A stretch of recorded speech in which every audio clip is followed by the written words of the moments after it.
Okay, no new information regarding injuries. Chaz was a limited participant as opposed to did not participate.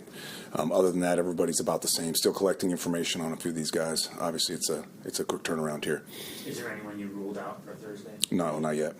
What about the kicking situation? I know you tried out a few guys today. Yeah, we're gonna this next couple days. We're gonna see where we're at. Create as much stress and as much competition as we can on the guys that are here, and make a decision in, like I said, next couple days before the game. I mean, I just don't understand what Zerline could do to convince you he's the guy Thursday night after he's had 8 games, right? Like I know these other guys are trying it out, right? But what can Zerline do at this point? Well, it's just the fact that it's a quick turnaround is a big part of that. You know, there's a synergy between a snapper, a kicker, and a punter, and the holder, and just making sure that that is right. You know, before we make a decision that might be harmful to the team. So when you worked out these guys at the stadium this morning, did you have to take the snapper and the Hennessy and Morstead over there to do the whole? We didn't. We just wanted to see how they kicked. You know, the fine line that we're bouncing here is also, and I know it doesn't seem like snapping is or holding is a big laborious thing to do, but at the same time, these guys got to have an opportunity to recover a little bit too. But we are, now that they're here and they're with us, we're gonna rep it as many times as we can. Try to create as much cohesion with those 3 guys that are gonna have to go out there and ultimately pick the guy that does the best in the next couple of days. So is the tryout then continuing into tomorrow? It is. Like with those guys? Yep. Okay. Most likely. With all the guys you brought in, or do you now? Yeah, most likely. All those guys involved, and like I said, we're going to try to create some stress and as much as we can out in a practice atmosphere, and may the best man kick. Do you know any more on CJ? We don't. You know, it's just with this quick turnaround, still collecting information. He's got all his imaging done now. Now it's just getting all those images to the specialists and getting evaluated. Speaking of stress, how are you holding up?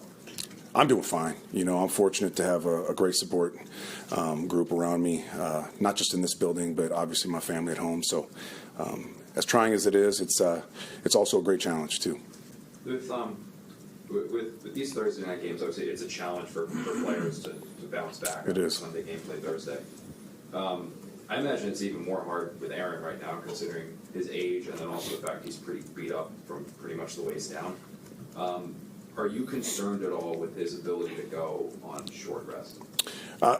I might have had he came out of the game feeling worse than he had, and this is fortunately one of the games he came out of it no worse for the wear. So post game was one of his better evaluations. So from that standpoint, very fortunate. Is a short week a good thing or a bad thing in terms of putting Sunday behind you guys? Well, it's a fantastic thing as far as getting the taste out your mouth. You know, to sit on that one for 6 days is, I mean, it's hard enough to sit on it for 1 day. So I really believe it's a good thing for us right now. You guys held C.J. Stroud in check last year when he went up against him. Where have you seen the most growth from him on film heading into this match? A little bit of everything, you know.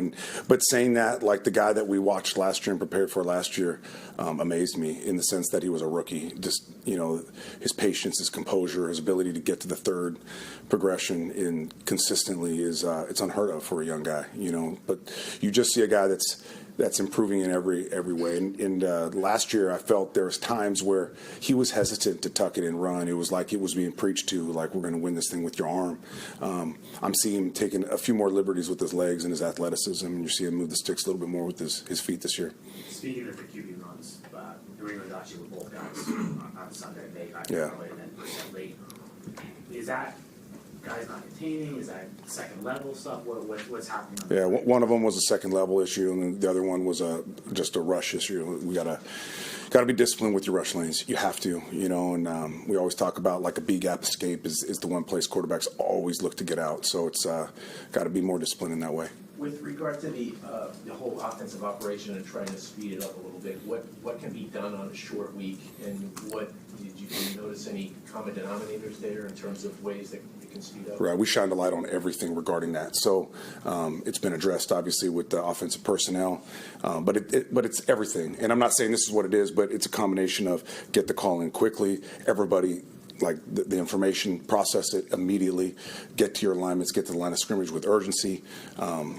And when you do all those things, that gives Aaron the ability to utilize his superpower. And that's, for one, a chance to look at the defense and process the information that he sees, and two, utilize his cadence, which we know historically has been a great weapon for him. So all those things have been addressed, and anticipate that being vastly improved. Have those aspects of Aaron's cadence and, how he processed the line, has that contributed at all to the getting the plays in at the last second or the call timeouts? Well, it can be when there's a combination of maybe, and I'm not saying this is what it is, but maybe a late call, or maybe explaining to a guy coming out of the huddle exactly what he's got to get done, alignment, assignment, whatever it is. So it's a little bit of all those things, and then it's got to be improved across the board, and we know that, and that will be improved. We've seen the offense have some success with tempo earlier in the season.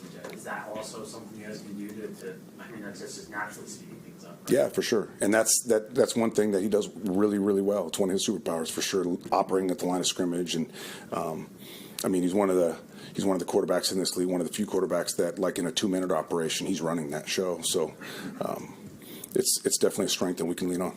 When you took over, you said you were going to pick your spots, like to go to the offense and everything like that. Have you had to do that more lately, or have you done that more lately? I feel like I have. That'd probably be a better question for them, but I've definitely tried to, as much as I can in this role, put my imprint on there and get some influence with that group. I feel like there's parts of the offense that have improved. I felt like the run game is especially the last 2 or 3 weeks is better. Still got a long way to go, for sure. I feel like protection's been better. I feel like there's been a lot of things improved. Or where we need to be, absolutely not. But I think the trajectory is in the right direction. You talked about just evaluating everything after the game, just in a short week, just the challenges of just trying to change things throughout the course of the week before Thursday. Yeah, it's hard to make big, substantial changes, whether it be schematic or technique or whatever the case may be. The biggest challenge on these short weeks is just assimilating all this new information for a new opponent, and at the same time getting your body in a place where you're ready to rip it on Thursday night. So, it's like you said, it's hard to make big fundamental changes. There were a comment or two made after the game by Patriots defenders calling into question Aaron Rodgers' mobility. Is that something you have a concern with right now?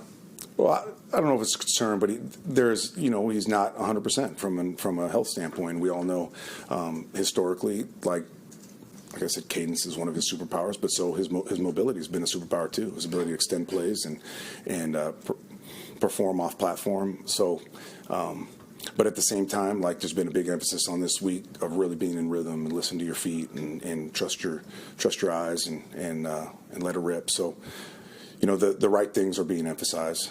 They are, and I'm excited to see some growth in that way. Has there been any consideration or thought into maybe sitting him a week or two to let him get healthy if it's proven to be a liability at all? Yeah, not at this point. Not at this point. Is Reddick going to have a bigger role this week, or is it kind of nullified by the short week, not being able to get him? We'll see. A lot of it's kind of predicated by the game. This game was obviously tight, and we probably had less passing situations than you might have otherwise. That's kind of where we're starting him off, is the passing situations, whether it's second and long, third down, whatever the case may be. And then as he learns it, he's going to get integrated more and more and more. So we'll see. By Thursday night, I thought Aaron Wycott, our D-line coach, did a good job of really sitting him down before the game. Like, what are you comfortable with? What do you know? What do you own right now? What do you not know? And we'll do the same thing this Thursday. If he's able to process more, then he'll play more. How would you? I thought he did okay. For a guy that's he's been on the street. Obviously, hasn't been in a football building for quite a while, and hasn't been practicing with us and still learning our scheme. I thought he showed some glimpses of some real special stuff. But he'd also tell you that there's more there, and he knows that, and we know that, and we anticipate more. How would you assess Sauce Gardner's physicality and tackling this year? I in all honesty, and we've had this conversation where. It needs to be better, and he knows that. And I really felt like there was an improvement this past game. If you really watch this last game with a critical eye as far as his tackling is concerned, I felt like the intent to be physical was better than it's been. How did he come back from that game in terms of, it was pretty down after? I know a lot of guys were down. He was upset, as we talked about on that final. Who's that? Sauce, Yeah. how has he bounced back, or how has he been this week? He's been good. Yeah, he's responding exactly how you'd want him to respond. Dialed in, ultra focused, great attitude. So he's giving himself the best opportunity to be successful. He is. What is Daniel Hunter added to their defense? Man, he is. I was hoping when I put the tape on that I was going to see an older guy that had lost a step, but he still can go. He can still go. He can still bend. Obviously, has an arsenal of moves. So he's a problem. Both their rushers, and their entire D line for that matter, they play the same style of front as we do as far as the attack system, and they get after you. They have this speed at all three levels, and schematically they're very similar to us. So they're attacking. They don't do a lot, but what they do really, really well. So it's going to be a great challenge for our offense. How is Aaron's frame of mind right now? How would you describe it, his frame of mind? Definitely frustrated, and like the one thing about Aaron is he is a great teammate, and he wants to do right by the guys around him. He does, and the fact that he doesn't feel like he's doing as well as he can, that's frustrating to him. And he feels this obligation to be the player that pulls these games out for us and is the reason that we win. So he does have a level of frustration, but at the same time he's focused. He's working his butt off, and I anticipate him as he gets into a groove here, that he gets better and becomes the Aaron that we all know. Thank you, everyone. Thank you. Thank you, guys. Thanks.